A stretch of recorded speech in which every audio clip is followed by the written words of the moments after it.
ये देखो अंदर पहनता हूँ धार की और ऊपर क्या है ये। दोस्तों, किन्नर हिजड़ा ये वो नाम है जिसे सुनते ही लोग अक्सर सोच में पड़ जाते हैं। हर कोई किन्नर के जीवन का रहस्य जानना चाहता है। किन्नर कैसे रहते हैं, उनका लिंग कैसा होता है, किन्नर संभोग कैसे करते हैं। ऐसे कई सवाल हैं जो हमारे दिमाग में आते तो हैं, लेकिन हमें इनका जवाब नहीं पता होता। दोस्तों, अगर आप भी किन्नरों की जिंदगी का रहस्य जानना चाहते हैं और अपने ज्ञान को बढ़ाना चाहते हैं तो इस वीडियो में अंत तक जरूर बने रहिएगा। और अगर अब तक चैनल को सब्सक्राइब नहीं किया तो फटाफट से सब्सक्राइब करके बेल आइकन को भी प्रेस कर दीजिए ताकि हमारी आने वाली वीडियोस की नोटिफिकेशन आपको मिलती रहे। तो चलिए शुरू करते हैं। दोस्तों, आज भी हमारे समाज में ऐसे बहुत से लोग हैं जो किन्नरों को हीन दृष्टि से देखते हैं, उन्हें समाज का हिस्सा नहीं मानते। लेकिन क्या आपको पता है कि किन्नरों का जिक्र हमारे धर्म ग्रंथों में भी किया गया है। पुराणों में किन्नरों को एक खास जगह दी गई है। शिव पुराण में तो इस बात का साफ जिक्र है कि किन्नरों को सृष्टि में लाने वाले भगवान शिव हैं। महादेव के अर्धनारीश्वर रूप से ही सृष्टि में किन्नरों की उत्पत्ति हुई है। दोस्तों, कहा तो ये भी जाता है कि किन्नरों का श्राप और आशीर्वाद दोनों लगता है। इनकी दुआ जहां इंसान को ऊंचाइयों तक पहुंचा देती है, वहीं इनकी बद्दुआ व्यक्ति के जीवन को तहस नहस करने के लिए काफी है। और ऐसा इसलिए होता है क्योंकि किन्नर जन्म से लेकर मृत्यु तक सिर्फ दुख में ही अपना जीवन बिताते हैं। इन्हें हर समय समाज की अवहेलना झेलनी पड़ती है। और ये बात तो आपने अपने बड़े बुजुर्गों के मुंह से सुना ही होगा कि एक दुखी दिल से दी गई बद्दुआ बहुत ही ज्यादा असरदार होती है।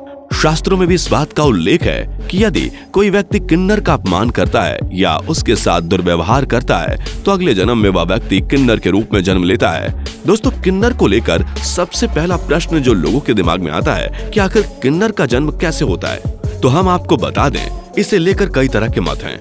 अगर ज्योतिष शास्त्र पर गौर करें तो इसके मुताबिक शरीर में वीर्य यानी सीमेन की अधिकता से बेटा और रज यानी ब्लड की अधिकता से बेटी का जन्म होता है।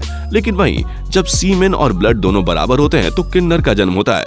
जबकि वहीं कुछ ज्योतिषों की माने तो कुंडली में बुध, शनि, शुक्र और केतु के अशुभ योगों की वजह से किन्नरों का जन्म होता है।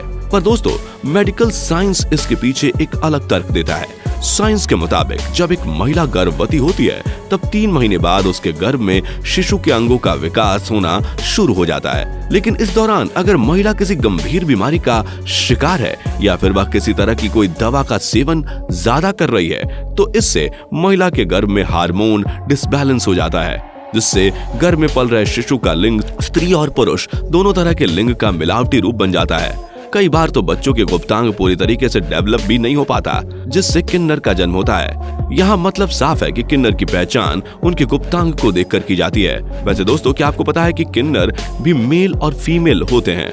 जो मेल किन्नर होते हैं उनके लिंग का विकास पूरी तरह से नहीं होता, जिनका लिंग का आकार बेहद ही छोटा ही रहता है। वहीं जो महिला किन्नर होती है उनकी योनि भी विकसित नहीं हो पाती, उनके योनि का छिद्र बहुत ही छोटे साइज का होता है। दोस्तों, जब भी समाज में इस तरह के बच्चों का जन्म होता है तो किन्नर समुदाय उसे अपने साथ लेकर चले जाते हैं, क्योंकि उन्हें पता होता है कि उस बच्चे को समाज में वो जगह नहीं मिलने वाली जो एक आम बच्चे को मिलती है।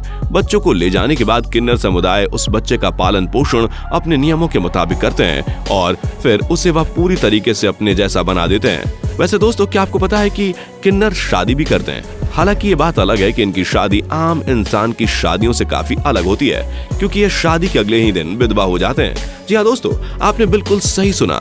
दरअसल होता यह है कि किन्नर समुदाय के लोग अपने देवता इरावन से शादी करते हैं। शादी के बाद ये अपने आराध्य देव इरावन की मूर्ति को पूरे मोहल्ले में गाजे बाजे के साथ घुमाते हैं। लेकिन इनकी ये खुशी सिर्फ एक दिन के लिए होती है।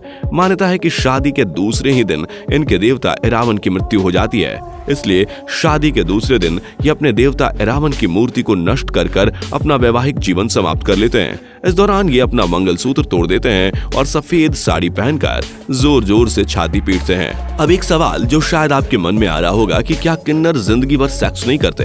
तो आपको बता दें कि ऐसा नहीं है। किन्नर भी सेक्स करते हैं, हालांकि यह बात अलग है कि इनके सेक्स करने का तरीका हम इंसानों से काफी अलग होता है। जैसा कि हमने आपको पहले ही बताया, किन्नर वही बनते हैं जिनके लिंग और योनि पूरी तरह से विकसित नहीं होते, इसलिए किन्नर एक दूसरे को छूकर टच करके ही सेक्स की अनुभूति करते हैं। ये ज्यादातर एनल सेक्स, ब्लो जॉब के जरिए सेक्स करते हैं और यही वजह है कि आपने कभी किसी किन्नर को प्रेग्नेंट होते नहीं देखा होगा।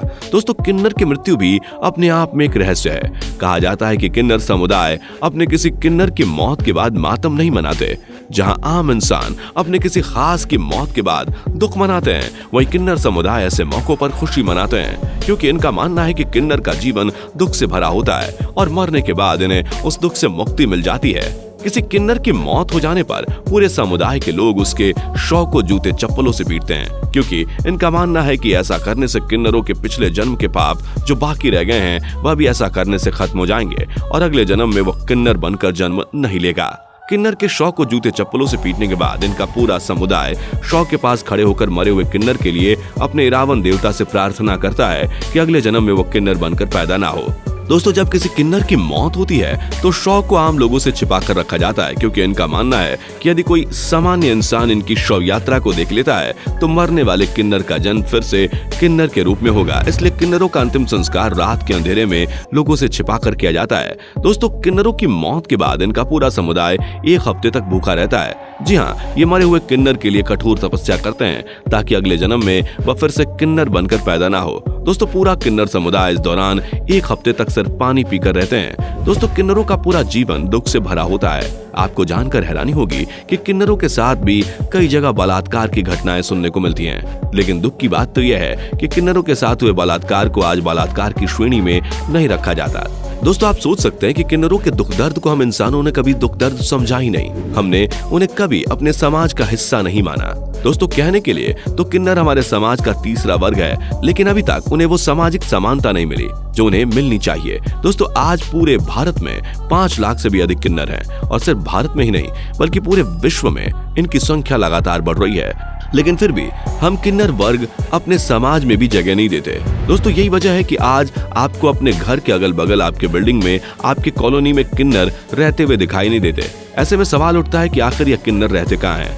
दरअसल दोस्तों, समाज में उचित स्थान नहीं मिलने की वजह से ज्यादातर किन्नर दुनिया से कटकर अपनी एक अलग सोसाइटी बनाकर कुछ ही घरों में रहते हैं। ये शादियों, जन्म समारोह जैसे मांगलिक कामों में नाच गाकर अपनी जिंदगी का गुजारा करते हैं। यही वजह है कि आज भी इनकी स्थिति काफी दयनीय है। दोस्तों, आप सोच सकते हैं कि जिस किन्नर समुदाय को हम अपने समाज में समानता नहीं देते, वो किन्नर समुदाय हमारे यहाँ मांगलिक कार्यों में अपना दिल खोलकर लोगों को आशीर्वाद देते फिरते हैं। किन्नर समुदाय के सदस्य स्वयं को मंगलमुखी कहते हैं, इसलिए ये सिर्फ मांगलिक कार्यों में ही हिस्सा लेते हैं। तो दोस्तों, अब शायद आप समझ गए होंगे कि हमारे समाज में किन्नरों की क्या हालत है।